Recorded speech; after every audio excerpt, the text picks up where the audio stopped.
बिस्मिल्लाहिर्रहमानिर्रहीम। अच्छा जी, आपकी प्रैक्टिस हैंडआउट का क्वेश्चन नंबर 8 क्या कह रहा है कि BCD limited has the following balances of different components of equity at 1 January 2017। Sir क्या क्या बैलेंस है आपके पास? शेयर कैपिटल मौजूद है, शेयर प्रीमियम मौजूद है और रिटेन अर्निंग्स मौजूद हैं 1.4 मिलियन, 3.6 मिलियन और 6.86 मिलियन। ट्रांजैक्शन में आपके पास profit earn during the year 2 million का आपने प्रॉफिट कमा लिया है। फाइनल डिविडेंड आपने पे किया of last year announced in March 2017 over the last year profit. Sir last year यानी 2016 के प्रॉफिट्स पे हमने डिविडेंड अनाउंस किया, तो वो ऑब्वियसली 2017 में आके एडजस्ट हो रहा होगा। तो आपकी डिविडेंड्स आ गए एक 10% का और एक 15% का। ठीक है जी।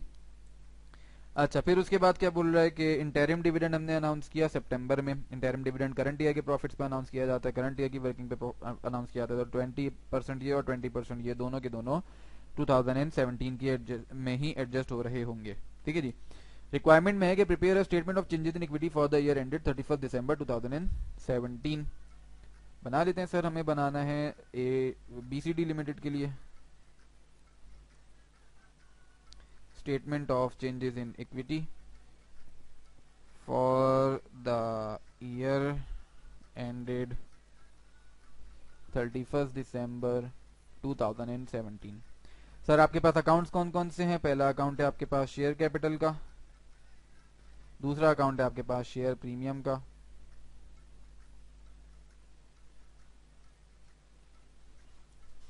और तीसरा अकाउंट है आपके पास रिटेन अर्निंग्स का। ठीक है जी। ओपनिंग बैलेंसेस सवाल ने आपको बता दिए हैं सर।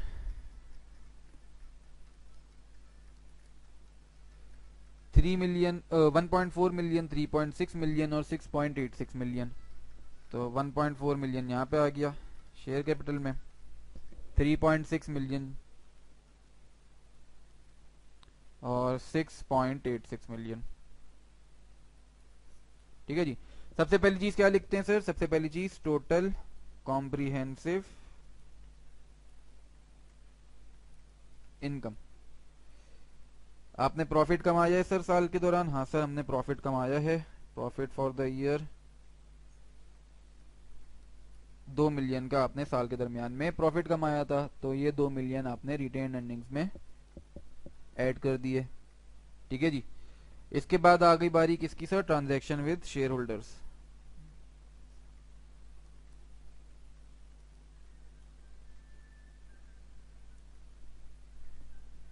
सही है जी। शेयर होल्डर्स के साथ ट्रांजैक्शन आपने क्या करी सर? पहली ट्रांजैक्शन आपने करी थी फाइनल डिविडेंड की। अच्छा, फाइनल डिविडेंड आपने दो तरीकों से पे किया, एक आपने कैश डिविडेंड पे किया और एक आपने बोनस डिविडेंड पे किया। कैश डिविडेंड आपने कितने के हिसाब से पे किया था सर? 10% से, और बोनस डिविडेंड आपने पे किया था 20% से। तो cash at the rate of 10% and bonus at the rate of 20%। ठीक है जी। सर फाइनल डिविडेंड कैसे निकलेगा? 140,000, 1.4 मिलियन मेरे पास शेयर है, तो 1.4 मिलियन मल्टीप्लाइड बाय 10%, तो मेरे पास डिविडेंड आ जाएगा 140,000 का रिटेन अर्निंग में से, जिसको मैं लाइन ऊपर हो गई 140,000 माइनस कर दूंगा। ठीक है जी। बोनस डिविडेंड कैसे पे करूंगा सर? मेरे पास शेयर कैपिटल 1.4 मिलियन का है, इसको मैं मल्टीप्लाई 20% के हिसाब से कर दूंगा। ठीक है जी। 20% से जब मैं इसको मल्टीप्लाई करता हूँ तो 280,000 शेयर्स बनते हैं। 280,000 का बोनस डिविडेंड बनता है, जो शेयर कैपिटल में ऐड हो जाएगा और रिटेन अर्निंग्स में से लेस हो जाएगा। ठीक है जी। नेक्स्ट हमारे पास ट्रांजेक्शन कौन सी आती है? नेक्स्ट ट्रांजेक्शन है हमारे पास इंटरिम डिविडेंड की।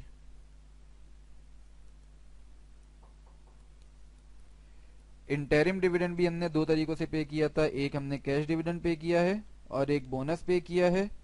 इस मर्तबा दोनों शेयर, दोनों डिविडेंड्स हमने 20% पे इशू किए। ठीक है जी। सर कैसे कैलकुलेट करेंगे? दोनों की कैलकुलेशन एक ही साथ हो जाएगी। आपके पास नंबर ऑफ शेयर्स कितने हैं? टोटल शेयर कैपिटल आपका कितना है sir? 1.4 million plus 280,000,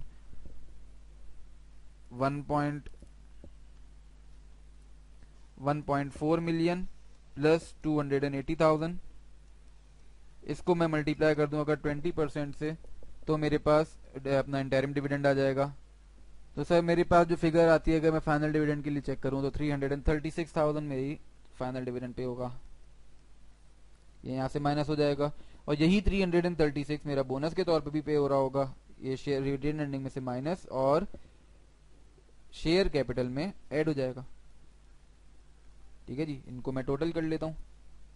sir share premium में नो एंट्री नो एडजस्टमेंट, तो इसका क्लोजिंग बैलेंस तो वैसे ही टोटल हो जाएगा 3.6 मिलियन का। सर शेयर कैपिटल के बैलेंस को जब मैं टोटल करता हूँ तो 1.4 मिलियन प्लस 280,000 प्लस 336,000, तो ये हमारे पास बनता है 2016,000। और रिटेन अर्निंग्स को जब मैं टोटल करता हूँ सर ये सारे बैलेंसेस को, तो मेरे पास फिगर आती है 776,800। ठीक है जी, ये आपका सर क्वेश्चन नंबर 8 भी मुकम्मल हो गया।